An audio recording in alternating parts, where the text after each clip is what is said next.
आज मैं डिफरेंट, खुशबूदार और चटपटी सी चना चाट की रेसिपी आपके साथ शेयर कर रही हूँ।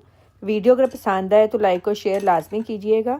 1 कप बॉयल चने ऐड करेंगे क्योंकि इसका नाम ही चना चाट है, तो इसका मेन इंग्रेडिएंट चने हैं। ये देखें अच्छी तरह से बॉयल हो गए हैं। प्रेशर कुकर में 1/2 लीटर पानी डालकर मैंने इनको बॉयल कर लिया था और मैंने कुछ नहीं डाला। तकरीबन 8 से 10 मिनट लगे थे बॉयल होने में। 1 पाव बॉयल आलू, इनको मैंने क्यूब शेप में काट लिया है। 1 खीरा, खीरे का इस्तेमाल ज़्यादा किया करें, जैसा कि रमज़ान का महीना है।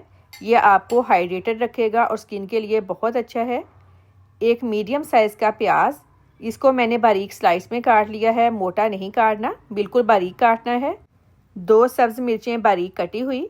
इसका बहुत अच्छा फ्लेवर आता है चना चाट में। अगर आप बच्चों के लिए बना रहे हैं तो स्किप कर दें।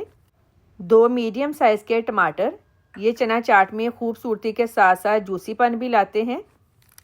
1 कप बॉयल लाल लोबिया, ये ज़रूर डालें, चाहे आप चना चाट बना रहे हैं या फिर फ्रूट चाट।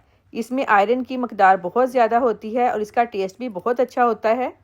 1 सेब डालेंगे, इसको भी मैंने क्यूब शेप में कट कर लिया है। कटिंग एक जैसी होनी चाहिए ताकि टेस्ट के साथ साथ दिखने में भी खूबसूरत लगे, क्योंकि मशहूर कहावत है पेट से पहले आंखें खाती हैं।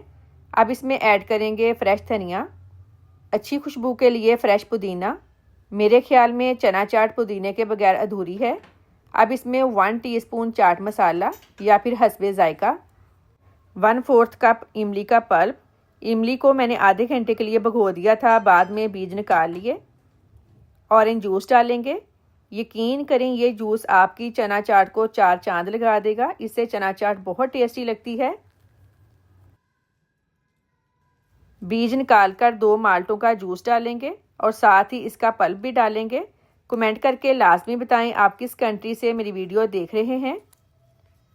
1/2 कप बंद गोभी डालकर मिक्स कर लें। बहुत ही टेस्टी चना चाट रेडी है। वीडियो को लाइक और शेयर करें। अल्लाह हाफिज़।